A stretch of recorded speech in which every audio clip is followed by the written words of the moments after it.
What's up, everyone? My name is Kobe. I want to say thank you for taking the time to click on this video and check out my channel, The Intent, where authentic conversations and pretty much dope things take place. If this is your first time clicking on the channel, I want to ask that you like, share, subscribe, send this to somebody that you know that might find this video of value, and leave a comment in the comment section. That lets me know that I'm putting out content that is valuable, ultimately useful, and something that continues to bring value to the rest of the world.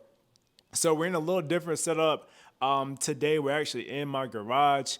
And I really wanted to do this video because I'm sure like a lot of folks who are new, well, first of all, if you're watching this video, you might be new to the gun space, to the tactical side of space of YouTube, or whatever the case may be. You might potentially be a hunter, hence I've got my bob, because I do martial arts in here, with all of my gear whenever I go out on public land. And you might be like, hey, like I'm enjoying hunting. I want to hunt in different states, but I'm not going to drive. So what does it look like to fly with a gun? So first and foremost, I'm going to preface this video by saying I am not sponsored by Brinks, Hornady, any other things that I'm going to talk about today. I actually chose these based on my own research. I paid for it with my own money. And ultimately, it was great for me and the experiences that I had with flying with a firearm for the first time just a week ago from the video today. So I'm going to dive right in. First and foremost, flying with a firearm is a meticulous task. It's not difficult at all. As much as it is, you really need to make sure that you're adhering to the rules and regulations in general, state by state, with carrying the firearm, but also with specific rules that the airline may have. And I might actually use a little bit today of what I learned online with the particular airline that I chose to fly to, most recently visiting back to North Carolina. But what I do want this to be is a very straightforward, bare bones video versus some of what I've seen online about what you need. So let's dive right into it. First and foremost, I went with the Hornady dual lock box here. This is a part of Hornady security systems. First things first, off the bat, you'll see that this is a 2-keyed alike steel barrel locks.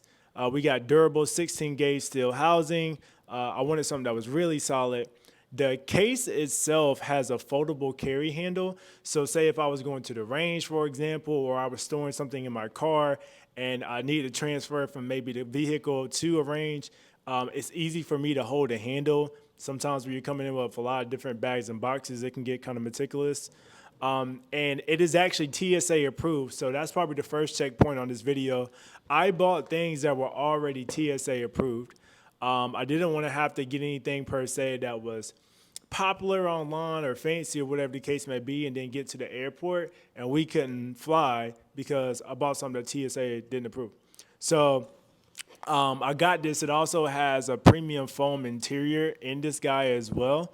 So I wanted that. I wanted to protect the firearms I've invested in, of course. So yeah, that's why I went with this guy. One thing that you'll see on this as well is it has 2 separate compartments. So this will be another checkpoint. I looked online, and you typically have to keep your ammunition separate from the firearm itself. And of course, there's different, you hear people say things about storing your ammunition that you bring inside your magazines. That does wear out springs, they say, over time. I'm not an expert, but that's what they say. So I wanted to go ahead and have a case, if you will, that separated clearly for whoever is going to be looking inside of it. Gun over here, unloaded, not mechanically workable right now. You'll see why in just a second from putting the lock through it. And then in a different section, have all of my ammunition that I will be taking for this particular trip, and actually inside its original packaging. So you'll see that as well. There's different little plastic, and you might even see on YouTube some of these videos, they have different plastic housings that you can utilize. They're like little cartridges that put your ammunition in. I think in the future for hunting trips, that's something I'll probably get. for this particular trip, I was just bringing my everyday carry. So I just bought a box, as you'll see later in the video, of Hornady Critical Defense hollow tips, and I just kept it in its original packaging. That's the main thing they want to see. It's in its original packaging. It's not rolling all around the place, so to speak, because ultimately we want to be adherent to the rules and be safe. So that is this. Next thing, I went with just a basic standard TSA approved hard-sided, if you guys can hear that, hard-sided plastic case. And this one's actually a little bit bigger than others that I saw that I might have personally went with, but I had to find something that was big enough to put in my dual lock box here.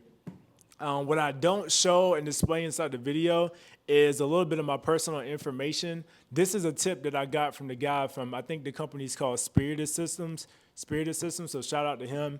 I think Colion Dior as well mentioned it in a video that he had put online that I watched. So I just have a note card on this side that is just my full name, phone number, an email. That way, if the box was ever between TSA to get misplaced or something of that nature, they know how to get in contact with me in regards to this box. Next thing that I have here is I actually have a lock, if you guys can see this here, a lock that's going through one of the holes here. This one only had one. I have heard and have seen that it's important to put a lock on every keyhole that they provide, if it's called a keyhole, loophole, whatever, on the actual box itself to make sure it's completely secure. So I got this one, actually my wife picked this up for me. It's a little Brinks lock, if you guys can see that here, that's on the outside. And we will go to opening this bad boy up. So I'm gonna put down the microphone for this, but hopefully you guys can still hear me pretty good. Actually, let's clip this bad boy on here. Can y'all tell this is my first time doing an active video? So yeah, I have a little plastic pouch. This just keeps all of my keys together. It keeps it super easy for me to keep track of as well while actually doing, going through the airport, well not going through the airport, but actually like breaking it down at TSA for them to take a look at. And going through the airport too. Like there's so many bags and stuff to keep up with. You want to make it easy for yourself. So you just have your lock. And again, this little Brinks lock is TSA approved too. It actually says TSA. And I'm told that they have like a master key where they can open all of these. So some people, it depends again, read your rules and regulations. Some people don't like that. They like to have a padlock key that they can only utilize and use.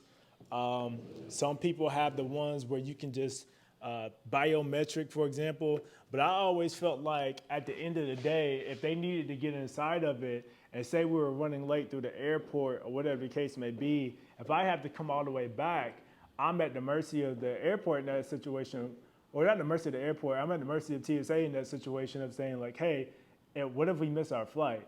So I'd rather just have everything TSA, personally, I'd rather have everything already TSA approved, so if they need to open it up, they can see that everything is safe again and do another check.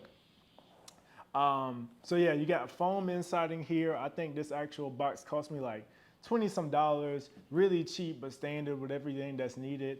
I have my, when you first open it up, I have my holster here from Warrior Land. Shout out to them. Right here on the inside, and then next I have the Hornady lock box here as well, and it's got some weight to it. Like this is sturdy. This is not going anywhere, and that's that handle again that I mentioned earlier in the video. So when they ask you when you go to TSA to check it in, you'll make sure that you declare that you are checking a firearm today, and they'll say, hey, okay, you're checking a firearm. Hopefully you guys can still hear me through that part pretty good. They'll say, hey, you're checking a firearm. You'll say yes. And they will say, hey, okay, awesome. Well, open it up for me and make sure that it's unloaded. So then I take my next set of keys and I will open up the firearm side. I'll start there. So what you guys will be able to see here and there's obviously no magazine in here. The firearm is clear. This is how I put it inside the box. So literally took my everyday carry, my Glock 43X with a Streamlight TLR6 razor, laser. And I just put the Glock. This is typically when you buy a firearm, they always come with these locks anyway. So this is actually embarrassingly, I guess you would say, my first time utilizing this. So I just use this and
so yeah, typically whenever you buy a firearm, they come with one of these locks that I actually have here. And what I have is just a lock going through the action. This is my everyday carry, my Glock 43X with a TLR6 streamline on it. And I just go ahead and put it in there. I go ahead and put it in there, put the lock through it. That way, somebody who's maybe not familiar with firearms can easily see there's no magazine inside. There's literally a lock going all the way through the action. They can see into the chamber. And there you are. This is how I put it inside of this particular compartment with this dual lock box. Put that back in here. And then next, what I did, get it back in there with one hand.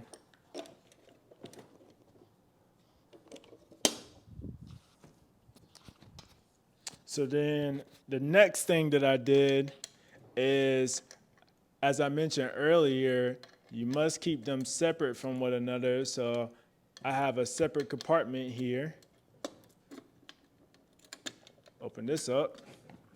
And this is where I have magazines. I've got one in here today just for the video, but I have magazine, and then I have, and the magazines are empty, by the way. I also have my Hornady Critical Defense hollow tips right here as well. Again, note, in the original packaging, like they like, not all over the place. You don't have to keep it in, per se, the brand new unopened box, but if you do decide to do something aftermarket, just make sure that it's secure. Maybe add some tape up there, something of that nature, and that will make sure that your ammunition stays in place as they like, and it's not moving all over the place.